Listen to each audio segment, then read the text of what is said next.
एक गांव में एक सीमा नाम की एक लड़की रहा करती थी। सीमा ऐसे तो एक मिडिल क्लास फैमिली से बिलोंग करती थी, परंतु सीमा का सपना था कि वो पढ़ लिख कर एक बड़ा अफसर बनने का। उसी के कॉलेज में एक रोहन नाम का भी लड़का पढ़ता था। रोहन सीमा को देखकर उसे बहुत ज़्यादा पसंद किया करता था।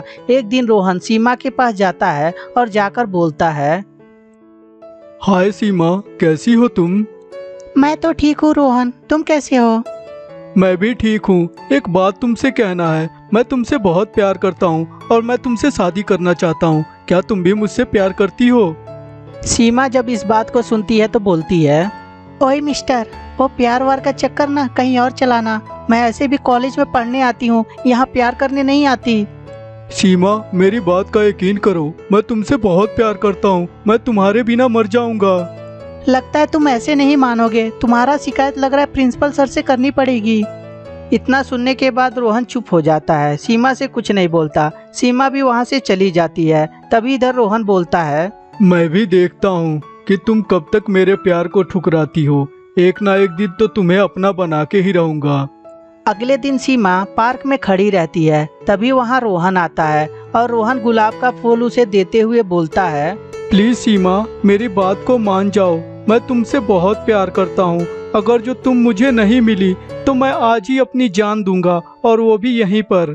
सीमा जब इस बात को सुनती है तो उसे भी दया आ जाती है और वो भी पिघल जाती है। और तभी सीमा उसके हाथ से गुलाब का फूल ले लेती है और बोलती है, देखो रोहन, प्यार तो मैं तुमसे करती हूँ, परंतु मुझे पढ़ लिख कर एक अफसर बनना है। और आपको तो पता ही है कि पढ़ लिख कर अफसर बनने के लिए बहुत ज़्यादा मेहनत करने की ज़रूरत होती है। इसीलिए मैं आपको एक्सेप्ट नहीं कर रही थी।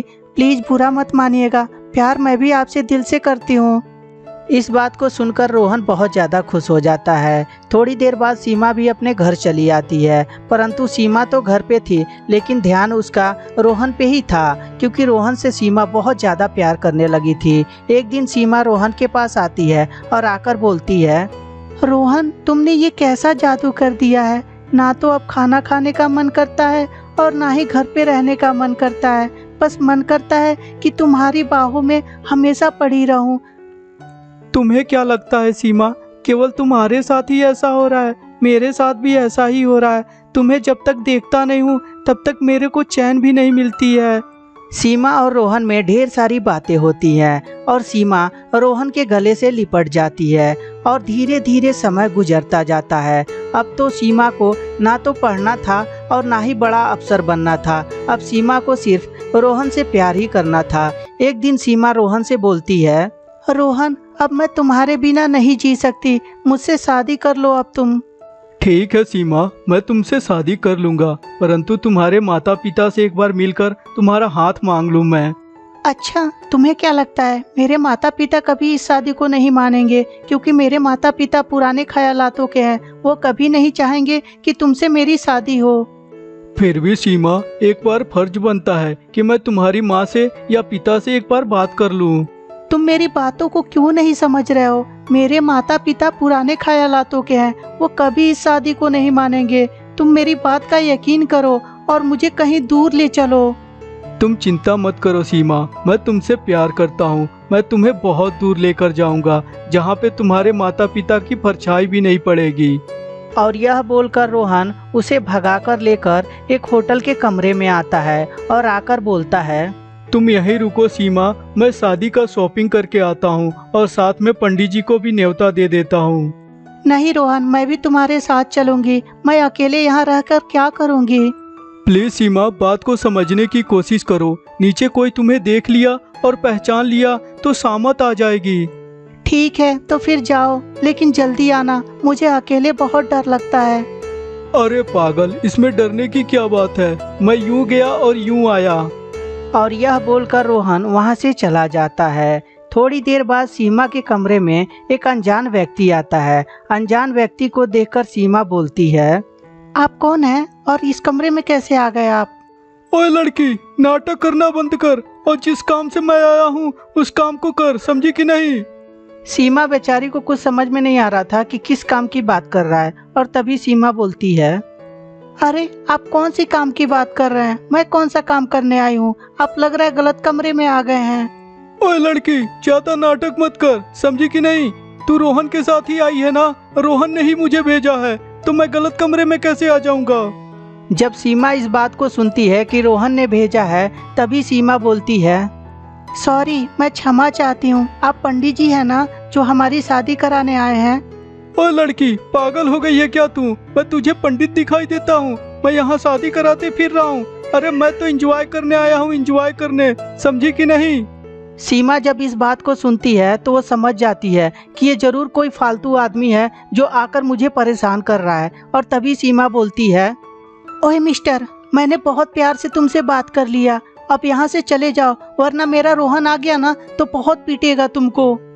अच्छा, मुझे क्या तुम पागल समझ रही हो? अरे रोहन ने मुझसे पूरे 40,000 रुपए लिए हैं, 40,000 रुपए, और तुम्हारा सौदा किया है, समझी कि नहीं? अब चुपचाप बेड पे चलो और मेरे को खुश करो, समझी कि नहीं?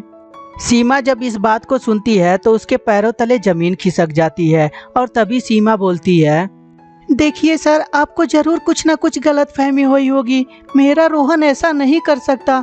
मेरा रोहन मुझसे बहुत प्यार करता है, वो मेरा सौदा नहीं कर सकता।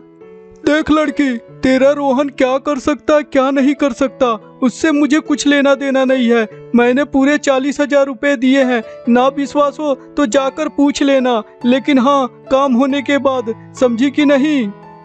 सीमा जब इस बात को सुनती है तो सीमा को बहुत ज़्यादा बुरा लगता है, क्योंकि सीमा रोहन से बहुत प्यार करती थी। और तभी सीमा उस व्यक्ति से बोलती है, देखिए भैया, प्लीज मुझे जाने दीजिए यहाँ से। आपकी 40,000 रुपए की बात है तो मैं 40,000 रुपए आपको घर जाते ही लौटा दूंगी, लेकिन प्लीज मुझे जाने दीजिए। ओ लड़की, तू पागल हो गई है? तेरा दिमाग तो सही है, तू 40,000 रुपए की रौब दिखा रही है। अरे तुझे पता भी है मेरे एक दिन में 1 करोड़ का टर्नओवर होता है, और तू 40,000 रुपए मुझे देगी? अरे मैं जिस काम के लिए आया हूँ वो काम कर, समझी कि नहीं? पैसे पे ध्यान मत दे, और भी पैसे दूंगा मैं तुझे। इस बात को सुनकर सीमा उस व्यक्ति के सामने गिड़गिड़ाने लगती है, प्लीज सर, मुझे जाने दीजिए। मैं एक मिडिल क्लास की लड़की हूँ, मैं रोहन के प्यार में फंस गई थी। प्लीज सर, मुझे जाने दीजिए। मैं एक माँ बाप की इकलौती हूँ, मेरे माँ बाप भी मुझे खोजते होंगे। प्लीज सर, मुझे जाने दीजिए, मेरे साथ कुछ मत करिए, प्लीज सर। सीमा जब उस व्यक्ति के सामने गिड़गिड़ाती रहती है तो उस व्यक्ति को भी दया आ जाती है। और तभी वो व्यक्ति बोलता है, अच्छा, तो तुम्हें अब तुम्हारे माता पिता की याद आ रही है? जब घर छोड़ के भागी थी तब तुम्हें माता पिता की याद नहीं आई थी? प्लीज सर, इस बार मुझे जाने दीजिए, आइंदा से ऐसी गलती नहीं करूंगी। प्लीज सर, मुझे जाने दीजिए। इस बात को सुनकर वो व्यक्ति थोड़ी देर तक सोचता है और फिर बोलता है, ठीक है, तुम पीछे वाले रास्ते से निकल जाओ, आगे वाले रास्ते पे रोहन बैठा हुआ है, और ध्यान रखना आइंदा से कभी किसी के प्यार में मत पड़ना। जो तुम्हारे माता पिता बोलेंगे वही करना, और जहाँ तुम्हारे माता पिता तुम्हारे शादी के लिए राजी होंगे वही शादी करना, समझी कि नहीं? और इस तरह सीमा तुरंत भागकर अपने घर चली आती है। और सीमा आज तक यही सोचती है कि मैंने कैसे लड़के से प्यार किया जिसने मेरा ही सौदा कर दिया। तो दोस्तों, इसीलिए कहते हैं कि माता पिता की बातों को हमेशा मानना चाहिए, कभी भी अपने से फैसला नहीं लेना चाहिए। अपना फैसला कभी भी गलत होता है।